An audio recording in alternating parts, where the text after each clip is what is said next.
Hey everyone, it's Andrew Klavan with this week's interview with the wonderful Megan Basham. I always like talking to Megan, especially because I feel that there are two essential weaknesses on the right. One of them is the culture, and one of them is reporting.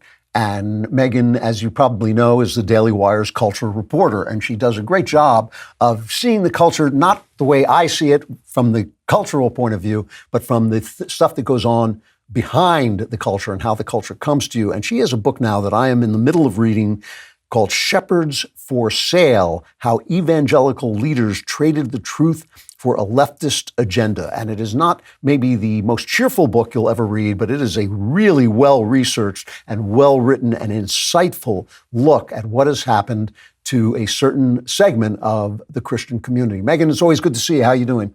I'm doing great, and it's great to be here again. Had a little hiatus because I was working on this book. Yeah, I know you, and you obviously were working hard on it. It's an incredible act of research. I mean, it's always been one of the things that I like best about your work. And also, I just want to say it was lovely to meet your other two dimensions at the RNC. It was nice to actually meet you in person. I think that was the first time we ever met in person, right? Yes, and that seems unbelievable, but it's true. I was able to determine there is a real Andrew Klavan. He is not an AI creation, and that was great. That was a big disappointment to me to find that. I thought I thought I had been much better made. So let's talk about this. I mean, before we get into the meat of the book, Shepherds for Sale, explain to people, because not everybody is an evangelical, and not everybody even cares what the evangelicals are. Why do we care about this so much? Well, if you are any sort of a conservative or even just a patriot, you need to care about evangelicals because they are roughly 30% of the electorate, and they have rightly been called by legacy media outlets like The Atlantic America's most powerful voting bloc. So they don't always win at the ballot box, but they are what you might think of as the firewall to some very bad policies. So things like fossil fuel regulation, open borders policies, some fights that they lost on marriage and abortion, obviously, but all of these things you can consistently count on evangelicals to be the most conservative voting bloc. Yeah, and I mean, you talk about the way during the Cold War, the communists went out of their way to infiltrate this world, to get them to say sign on, for instance, to something that does sound kind of Christian, which is like limiting missiles, limiting nuclear, cutting back on our nuclear arsenal and all this. And I remember this. I remember this became a sort of Christian issue, but a lot of it was actually the communists working behind the scenes, right? Yeah, and I'm very indebted to the research of Professor Paul Kenger at Grove City College for that. He did tremendous work on it, and essentially, starting in the 1930s, the Communist Party USA worked really hard to infiltrate these churches, to get them to use churchy language to advance Marxist policies. So you would hear them frequently talking about things like wealth inequality and their concerns over that. And it sounds very similar to what we hear today. And in fact, sometimes it's the exact same terms. And so at that time, they managed to convince about 20 to 30% of Episcopalian rectors, which was a mainline church, but it was the most dominant, influential denomination at the time. And so they convinced them to take part in these communist activities. And the idea is to create a trickle-down effect. So you get the church leaders to preach a social gospel to a captive audience in those pews, in the hopes that the people in those pews will then go out and back progressive policies. And it was incredibly effective. And we see very similar things happening today with not mainline as much, but evangelicals, because the mainlines are largely captured. You will see the BLM and rainbow flag. So they have now turned their attention to evangelical institutions. And it's worth noting that the Episcopal Church, which is how I entered the church, used to be called the Republican Party at Prayer. That was the joke about the Episcopal Church. And now, it was a very powerful church. It now virtually doesn't exist. I mean, there are now more Jews in the country than Episcopalians, I believe. And they actually gutted the Episcopal Church in many ways by convincing them to take this on. All right, so I think that's true. Yeah, I mean, so let's move on. So we're talking about to the present. We're talking about the evangelicals, who are this 30% of the voting bloc, and usually a bulwark against the most conservative. Who has moved in on them, and how have they done it? So, starting around 2013, you saw a lot of left-wing foundations funded by billionaires, some whose names you know, like George Soros, some whose names you may not be as familiar with, like Pierre Omidyar, who was the Buddhist founder of eBay, really started to talk within their foundations openly about how do we get around this problem of the Christians, because we are not able to advance our policy preferences because they continually stand in our way. And they realized that they needed to take a less oppositional position against them and instead figure out how do we co-opt religious life, as they put it. And within some of these memos that I lay out in the book, they talk openly about, well, what we need to do is create fellowship programs. We need to fund grants for influencers. And the idea was to create an AstroTurf campaign that would give the impression that your evangelical leaders are taking a position on things like pathways to citizenship, which we might in some cases also call amnesty, or to cap and trade policy and things like that. And they were very effective. And they also created what you might call front groups. So when we look at something like a group called the Evangelical Immigration Table, it was created with the name Evangelical in it. And I always kind of I equate it a little bit to that Steve Buscemi meme of how do you do, fellow kids? Yeah. It's a little like that because they will always be sure to put evangelical in the title. And so you see a lot of organizations that have evangelical first.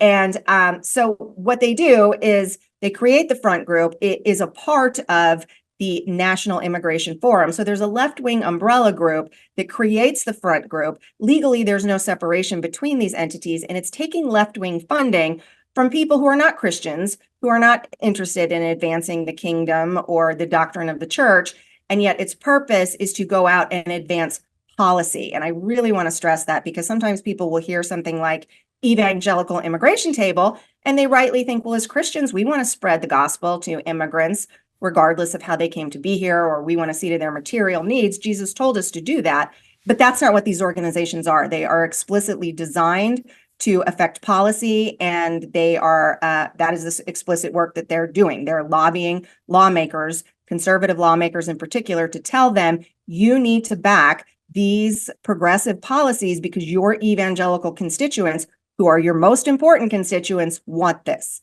Wow. So if I'm a pastor, I'm running a church, I'm taking care of people living, dying, getting married. I'm trying to preach the gospel. I'm reading about that you shouldn't kill people, that God doesn't really like it when you sacrifice your children and stuff like that.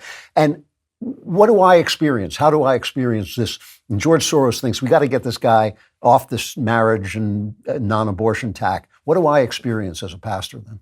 Well, one thing you might experience is new terminology coming into your church. And maybe if you're not particularly savvy or paying attention, because you, as you said, you're a busy guy, someone comes in and says, I want to bring curriculum on creation care into your church. That sounds good. But in fact, what it is a cover for those kind of climate change initiatives. So the other thing they will do is there's a friendship network. Your friends are all signing on to a general statement of principles. And it could be something that you very well agree with. If we're continuing with our climate change example, it might say something like, we want to be good stewards of the earth. And you think, I do want to be a good steward of the earth. So you sign on. And that letter is then used to make claims for specific policy, like limiting fossil fuels or restricting fracking. And at that point, it's published in the Washington Post and your name is affixed to it. And it's claiming that, hey, look, all of these evangelical leaders, all of these well-respected pastors are taking this position. And you may very well have not meant to take that position. All you meant to do was say, I agree with taking care of the earth. Wow. Okay. So then there are all these outlets that used to be fairly conservative for Christians, Christianity Today and various magazines that Christians read that suddenly went totally woke. Is that part of this? Yes, absolutely. And totally woke is, I think, maybe even downplaying it. Yeah. But when you look at, so if you look at an organization like Christianity Today, influentially, it's incredibly valuable because it was established in 1953 by Billy Graham. It has this incredible institutional respect among Christians, and it shapes how pastors, maybe not the rank and file as much, but it shapes how pastors and ministry leaders will talk about certain issues. It sets the boundaries for the polite discourse about how we should talk about it. So it is important to these left-wing actors to capture those institutions. You will sometimes hear like the edgy young Theo bros that you and I have talked about before. They describe it as the left will hollow out your trusted institutions and wear them like a skin suit. And that's a little bit what has happened at Christianity Today. If you look at their reporting, they now report frequently on political issues like gun control, like climate change, like immigration, from a progressive standpoint. But you don't see them covering, for example, all of the red state bills that are banning doctors and hospitals from providing transgender procedures to children. They're not writing about that. They're not writing about the efforts to keep gender indoctrination out of schools, even though that's incredibly important to Christians. Yeah, this is the thing that's getting me. We're talking about Megan Basham's new book, Shepherds for Sale, How Evangelical Leaders Traded the Truth for a Leftist Agenda. And I will just say that you had a little bit of trouble getting this book actually published because of some of the things that are in it. You're now coming under attack from some people we would have once considered friends of your work. So I'm just fascinated by this idea. I mean, like, let's take the sexual idea that, evangelicals have been reliably in favor of heterosexuality. The marriage is a lifelong commitment between a man and a woman. And yet suddenly you go into a church and there's a rainbow flag and you think like, I'm sorry, like you have to show me in the Gospels where you got to. Listen, as you know, I have nothing to say about people's personal lives, live the way you're going to live. But if you're a church, you're basically supposed to represent the Gospels, and the Gospels say certain things. How do you get to that place? How does that happen? Well, one, I do trace a lot of money because it is in many cases orchestrated on purpose. Another foundation, the Arcus Foundation, is the largest LGBTQ grant maker in the country. It poured millions of dollars into transforming the doctrine of conservative denominations on marriage, gender, and sexuality. And for example, it poured a lot of money into the United Methodist Church, and we just saw a schism in that church over gay ordination and marriage. So you can say that his money has been pretty well spent at the Arcus Foundation. But of course, there's also an organic element of this too. And I think there's part of it is cultural appeasement in the sense that if you moderate your language on those issues, you are much more likely to be an elevated evangelical leader. You're much more likely to be welcome in the New York Times, to receive fellowships by elite think tanks like Trinity Forum or the Aspen Institute or groups like that. Whereas if you maintain a very clear line on gender and sexuality, you're less likely to be welcomed. And so you, as I said, you start to hear some of these new terms. It may not even be that a pastor or a ministry leader is saying, well, I've shifted my position. They won't say that, but they'll start to say things like, well, we need to show pronoun hospitality. So now we need to use that is the literal term. So like creation care, you also get pronoun hospitality. One of the most influential megachurch pastors in the country, J.D. Greear, who was for several years the president of the largest Protestant denomination, the Southern Baptist Convention, was pushing that idea that this is how Christians show that they are loving, by adopting that ideology, at least in rhetoric, if not in conviction. Life is full of surprises, but your insurance shouldn't be one of them. Policy Genius, your trusted partner for navigating the complex world of insurance, is changing the way we shop for life insurance. Policy Genius has licensed, award-winning agents and technology that make it easy to compare life insurance quotes from America's top insurers in just a few clicks to find your lowest price. Their platform is incredibly easy to use. You can compare quotes from top providers right from your phone or computer all in one place. Plus, Policy Genius has a team of licensed experts ready to answer all your questions and guide you through the process. They'll make sure you get the coverage you need without any of the hassle. What happens if you leave your job? Does that policy follow you? Does it offer enough protection for your family? Getting life insurance for you and your family will give you peace of mind knowing that if something were to happen to you, your family can get back on their feet. With Policy Genius, you can find life insurance policies that start at just $292 per year for $1 million of coverage. Some options offer same-day approval and avoid unnecessary medical exams. Save time, money, and provide your family with a financial safety net using Policy Genius. Head to policygenius.com/Klavan or click the link in the description to get your free life insurance quotes and see how much you could save. That's policygenius.com/Klavan. And if you want to get real insurance, that you're getting good insurance, you got to know how to spell Klavan. It's Klavan. Well, this is one of the things you talk about in the book, is the use of the idea of love your neighbor as kind of a coverall for accepting everything. How does that work? It was exhausting documenting all the different ways that love your neighbor was used. So really any piece of debatable policy and things that biblically are not debatable. You brought up marriage. You brought up the sanctity of life. Those things are not debatable. And yet all of these issues have been thrown into this basket of love your neighbor. And the way to love your neighbor is to take the progressive position. So you would see ministries say during COVID, love your neighbor, get the shot. And that was a literal slogan. That was a statement that was put out by, incidentally, the National Institutes of Health Director, Anthony Fauci's boss, Francis Collins, that a lot of evangelical ministers and ministry leaders signed on to. And the idea was that there's only one way to love your neighbor when it was a debatable issue. If you were a young woman of childbearing age and you were not sure how this vaccine was going to affect you, it might have been very loving to say, hey, maybe we should have some vaccine exemptions for people who aren't sure how they feel about this.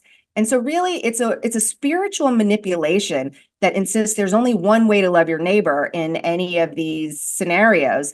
And I can tell you it became so abused that you saw Governor Gavin Newsom of California picking up this terminology, and he put it on billboards to promote abortion. When Texas passed its abortion law, Gavin Newsom put up billboards that said, love your neighbor. And it was an indication that come to California to get abortions. We love our neighbors by letting them kill their babies and murder the smallest neighbors, but we don't think about them. Yeah. You saw Alyssa Farah of The View use that terminology to say that Christians should not protest Target and its queer merchandise for children. She said, you got to love your neighbor. So it's really just a way to spiritually manipulate Christians into thinking anything that the left finds mean or unpleasant is not loving. I have to say, who's the fellow who wrote The Purpose-Driven Life? Rick Warren. Rick Warren. Now, he was a huge conservative pastor with a mega church. He even got Barack Obama to say that marriage was between a man and a woman. Obama was lying that that's what he thought, but he did say it to Rick Warren. What happened to him? For one thing, Rick Warren, when you reach that level of success, he became very sought after by groups like the World Economic Forum and the Council for Foreign Relations. So they brought him out to speak to them and to discuss how they might partner the World Economic Forum with evangelical churches to enact certain policies that the World Economic Forum prefers. And so Rick Warren was saying, hey, we have all of these churches all over the world. We could be beneficial to you. And so it becomes a partnership. And all I can think is that heads are turned. There but for the grace of God, when I look at someone who has been sought after by that level of elite and powerful circles, I don't know. I could see how I too might suddenly find myself moderating my positions. But my job as the reporter is to say, yeah, here is what happened with Rick Warren, not only promoting things from the World Economic Forum, but as we saw with COVID, insisting that the Christian thing to do is to shut down your churches, which is diametrically opposed to verses like those that tell us that we're not to give up gathering. And that's a command in Scripture. So it certainly should have been a debate. But again and again, you see Rick Warren taking the position of the federal government and the other most powerful actors in our culture. Once again, we're talking to Megan Basham about her new book, Shepherds for Sale, How Evangelical Leaders Traded the Truth for a Leftist Agenda. Incredibly well-researched and well-written, as everything Megan does is. This is the question that's been bothering me as I've been reading the book. What is it the communists did it to Christianity? Now Mhm. the woke left is doing it. The Soros crowd is doing it to Christianity. What is it about Christianity that makes it so easy to gull these people? I mean, when I was living in LA, I couldn't find a church to go to, and I remember saying to my wife, "Why can't I find anybody to preach the gospel? It's written down. I mean, it's the book. It's written down. You can preach the gospel just by reading it, word for word." What is it about these guys that makes it so easy to gull them into thinking that they're still doing that when they're not? Well, one, I have to go to the spiritual plane and say, we don't battle against flesh and blood, and you're not going to be attacked if you are not possessors of the truth. So as a Christian, I believe it is the only way. So it is always going to be attacked by satanic forces, and that's inevitable. And then another part of what I think happens is that we misunderstand kindness for capitulation. And we see that again and again in these pastors, that kindness means we must not confront error when we see it. We must not confront evil in the culture when we see it. And, in my book, I talk about it a little bit. As a Southern Baptist, there's a joke about the 11th commandment. And the 11th commandment is, thou shalt not criticize other church leaders publicly, which is diametrically opposed to what we see Paul doing in the Gospels when he directly opposes Peter to his face.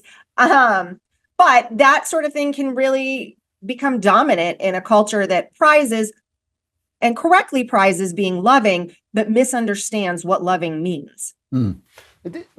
Is there, some Catholics, this is happening in the Catholic Church too, so it's not really, very much. Yes, so it's not really fair to say this, but some Catholics will say, well, you don't have a pope, you don't have a central authority dispersing what the gospel is. Now, by the way, I should say here that I don't believe that, right-wingers or left-wingers have a monopoly on gospel behavior. I think that there are many things that can be debated politically, and I don't know why God loves Democrats, but he seems to love them as well as Republicans. And, I think that it's not that I believe that there are political points of view that are necessarily God-blessed and others that aren't. But there's certainly, as you say, abortion, it just seems to me to be very hard to get from the gospel of life to killing a defenseless child.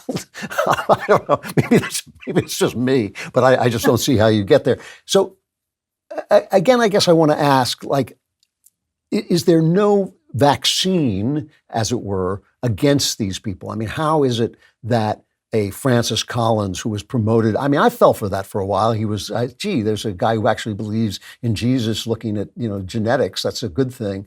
But he really was a kind of empty shell. And how do we prevent that? Well, I think part of it is Ephesians 5:11, we expose deeds of darkness. And I see that as my particular mission. So when we see these things going on, we can't ignore them. That's a big part of it. And it's a big part of what this book is about, is showing how it happens. So you recognize the red flags and the signs when this stuff is coming into your church. And then I think the other part of that is not just recognizing it, but we have actually scripts laid out in scripture for how you address this stuff. We just don't follow them.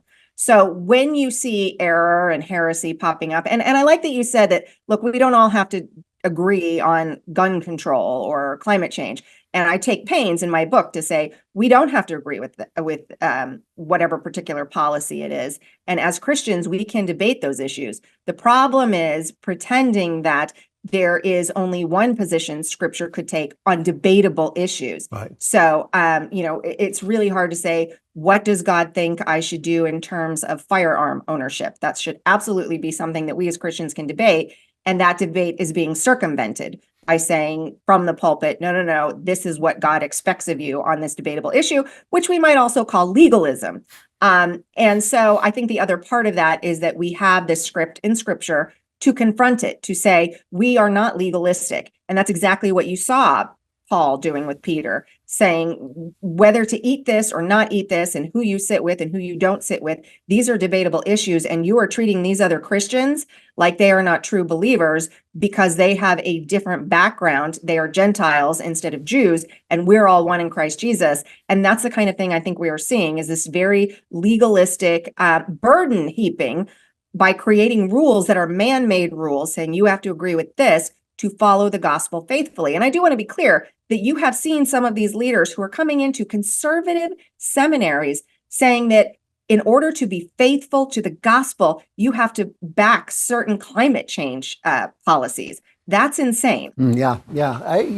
This thing about infiltration kind of gets me. It just has a sort of espionage aspect to it, and I've heard stories, for instance, of gay people coming into churches and saying, we just want to be accepted, which I think a lot of people have sympathy with, and then taking over the church and basically reversing its preachments about some kinds of relationships.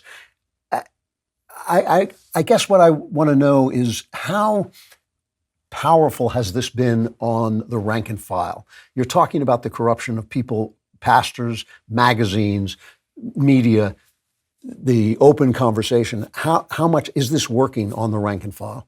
Yeah, well, you mentioned the Catholics a minute ago, and they're about a 50-50 split on issues like life and sexuality and gender and marriage now. So I think you can say it's been the same play that has been run in the Catholic Church has been very effective, but it's been going on longer there. And then you look at the Evangelical Church, and it too is slipping. Now, I think for a number of reasons, it's held stronger for longer. But I do see signs of teetering, yes. And when you look at it, it is very similar to the main lines in that you have a rank and file that is much more conservative than the leadership. I mean, it blows people's minds when you point out, did you know that 50% of mainline Protestants in the pews voted for Donald Trump? 50%. I mean, that's shocking because you think of how liberal they are. Everyone sees the rainbow flags, the BLM flags. And then you go, actually, 50% of them voted for Donald Trump. It's their leadership that is extremely liberal. And so you are seeing that. And when I look at the deconstruction movement that's happening among a lot of young evangelicals, if you're not familiar with that term, it kind of means dismantling your faith and taking away everything you thought was true about it to either leave the faith and become an ex-evangelical or to create some sort of new hybrid wokeness with Christianity that says Jesus was a social justice warrior. I think that is where we're seeing it most, and kind of that Gen Z that is very much taken up with this trend of deconstruction. Yeah, I mean, well, the deconstruction has been working its way into the system as a kind of a literary theory, an artistic theory since I was a kid, basically, and it now has become almost a political idea as well. And it's a very strange idea, because it's the idea that there's no such thing as truth, and so you can take anything apart and reassemble it any way you want, which would seem to be a problem if you believe in the gospel. I mean, it's just kind of a difficult. Now, one of the things I've noticed is, you and I have spoken on my show many times, and you're an absolutely lovely, charming person. People are really ticked off at you, and they're ticked off at you from within the church. I mean, I would think, seriously, I would think that the first thing people would say is this true? And is it valid? But I've watched David French. I mean, when I met David French, I said to him, I said to him once, it bothers me that people ban gay people from their churches, but they have workshops on divorce, whereas Jesus never mentions sexuality himself, but he does talk about divorce quite strongly. And David said, "Oh no, we ban people who get divorced from my church as well." And I thought, well, at least that's being having integrity. Now he seems like really a left-wing guy. I mean, he does not seem to have any of that left. Is there anyone who is actually listening to you from within the church, from within the churches, and hearing this as a wake-up call? Yeah, well, one, I can tell you that absolutely, because I get a lot of behind-the-scenes attagirls, but as you might expect, not a lot of people are doing it publicly right now. Wow. Some are. Pastor John MacArthur. Of course.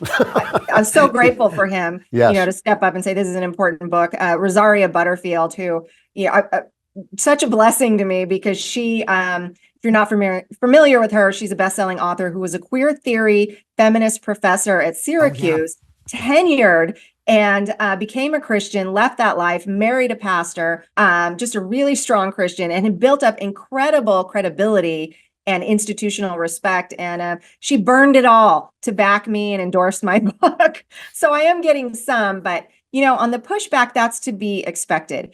If you have been changing money in the temple for a really long time, you don't really like it when someone comes along and exposes that. So I'm not really surprised to get that. You brought up David French. I have obviously been pretty critical of his evolution because I believe it is away from doctrinal soundness. For example, he has shifted positions on marriage as a civic question. He would say, like, religiously, I still believe marriage is between one man and one woman, but I no longer believe it should be that way as a matter of law. So he has certainly shifted to some degree. And when I look at his trajectory, it's hard to not notice how much mainstream secular respect has come. What the strange new respect phenomenon has come along with his evolution. And so you see that sort of thing a lot with organizations that were once known for being doctrinally sound, like the Trinity Forum, which Os Guinness, beloved theologian, founded back in the 90s. Now it hosts seminars with Kristen Dumais, who is a progressive feminist Christian who calls Billy Graham a white patriarchalist. I mean, Billy Graham. It hosts seminars with the editor-in-chief of Sojourners, which is a religious left magazine that promotes transgenderism among children. So things that you look at that evolution and you can't be surprised that when someone is pointing out you have departed from your first love, that makes some people angry. Yeah. And by the way, I should say about David French that I know that during one of the elections, the Trump supporters, not Trump, but Trump supporters were harassing him and his children, some of whom are Black. I have heard that, yeah. And yes, and I think that would put a bug up my nose too. That certainly could affect you. Megan, really good job. The book is Shepherds for Sale: How Evangelical Leaders Traded the Truth for a Leftist Agenda. Megan Basham, the cultural reporter for the Daily Wire. Always great to see you and talk to you. I wish you the best of luck with this book. It's really well done. Thank you so much, Andrew. I appreciate it. All right, Megan Basham, Shepherds for Sale: How Evangelical Leaders Traded the Truth for a Leftist Agenda. Like I said, really, as always with Megan, really well-researched, well-written, and bringing her under fire for telling the simple truth. Go on Amazon, and I think you can order it. You might have to pre-order it. I'm not quite sure, but get it. That's the important thing. And I will be back on Friday with the Andrew Klavan Show. I'm Andrew Klavan. I will see you then.